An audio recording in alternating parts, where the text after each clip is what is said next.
En el estado de Guadalajara hay un paraíso lleno de cultura, color y tradición.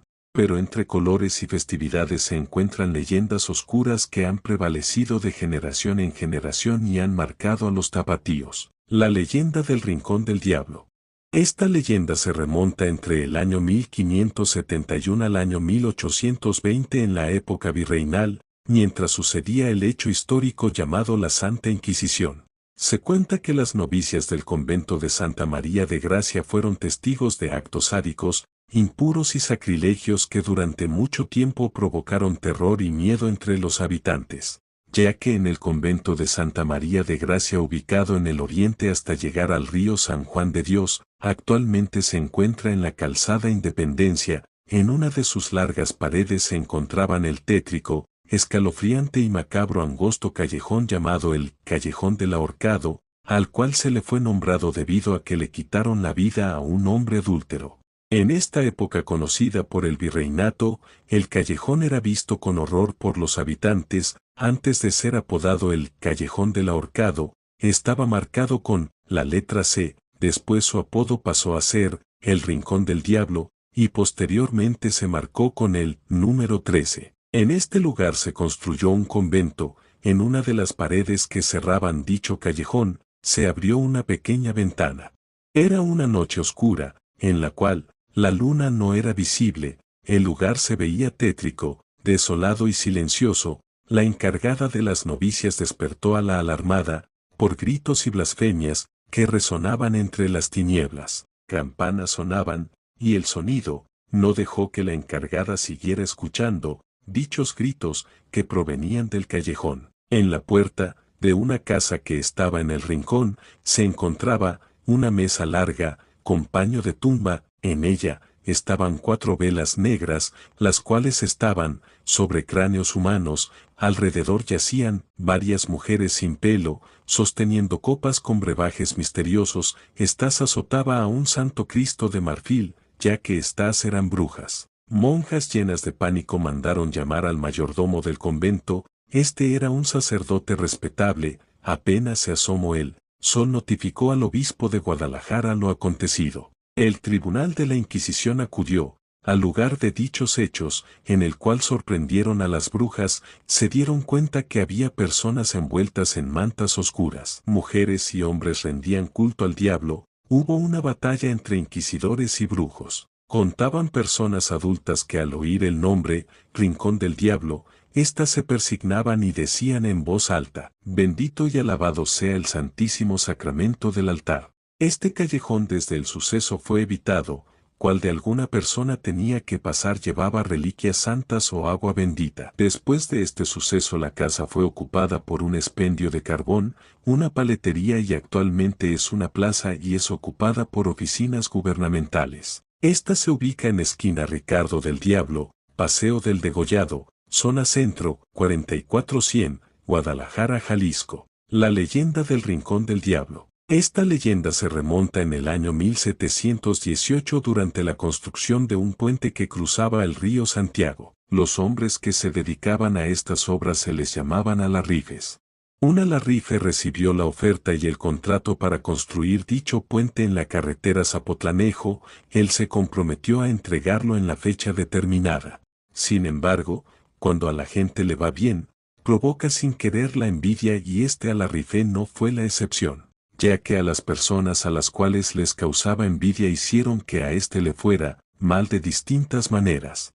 Así que retrasaron la entrega de los materiales, accidentes, ausentismo de trabajadores y otras cosas. Así fue hasta la llegada de la víspera de la entrega del puente y este no estaba terminado. El alarrife desesperado, porque no solo perdería dinero, sino también todo el prestigio que le había costado tanto trabajo conseguir. Entre tanta desesperación e incluso angustia dijo lo siguiente: no me importaría vender mi alma al diablo con tal de conseguir terminar la construcción, y así fue, el demonio al que aclamó. Al escuchar el demonio las plegarias del alarrife apareció para cerrar el contrato con él. El diablo, ansioso de poseer una nueva alma, firmó el contrato, se comprometió a terminar la construcción, tal cual estaba en los planos, y llegando la noche cobraría el pacto. Lucifer inmediatamente reunió a todas las fuerzas del mismo y temible infierno. Justo antes de la puesta del sol, el gran puente había quedado totalmente concluido y en perfectas condiciones.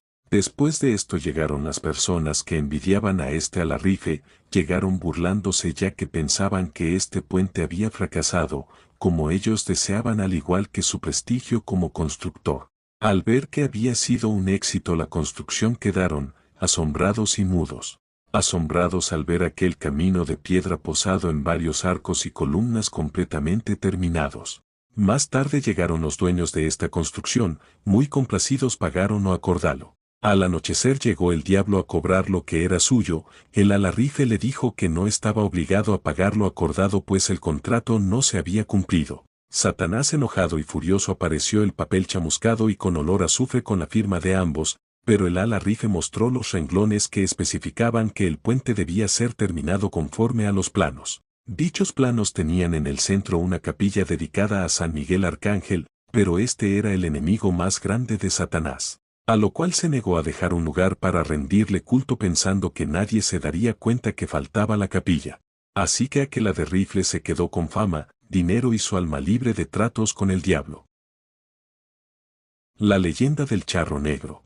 Esta leyenda se basa en el sincretismo entre creencias indígenas y europeas alrededor del siglo XX, posiblemente en el año 1920. Se basa en un ser que al principio de su existencia fue un hombre. Este fue condenado a sufrir tormentos en el infierno, por su ambición y es el cobrador de quienes como él, tienen deudas sin cumplir con el diablo. Cuando el sol empieza a ocultarse, los padres meten a sus hijos, las puertas y ventanas son cerradas, las luces se apagan y los viajeros se alojan o apresuran el paso mientras rezan con fe y miedo a la vez. El charro negro se trata de un ser que recibe el nombre por su vestimenta, cuando hace su propia aparición se le ve portar un elegante ajuar de charro color negro, con detalles hechos en oro y plata el cual va montado en un caballo, un gran animal cuyos ojos son fuego. El charro provenía de una familia muy humilde. Aunque sus padres lo amaban, nunca pudieron cumplirle sus caprichos. Al charro siempre le gustaba ir bien vestido, a veces incluso,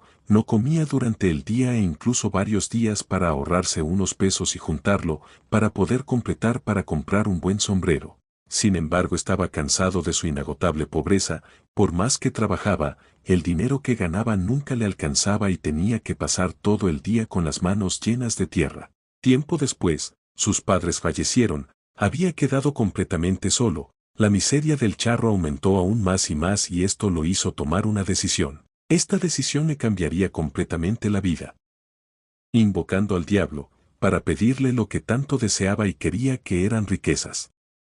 No se sabe cómo logró invocar a Lucifer pero este apareció. Este demonio vio los ojos y espíritu del hombre que lo había invocado, así que inmediatamente le ofreció cantidades de dinero, las cuales no podrían acabarse en 2 vidas, por más que las gastara. Lo único que Lucifer le pedía a cambio era su alma.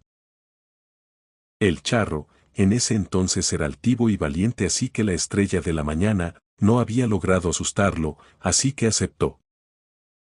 Pasó el tiempo y poco a poco la juventud empezó a despedirse, se dio cuenta que estaba cansado de gastar sus riquezas en mujeres, apuestas, vinos y trajes muy costosos. Nadie lo quería por lo que era, sino por las riquezas que poseía.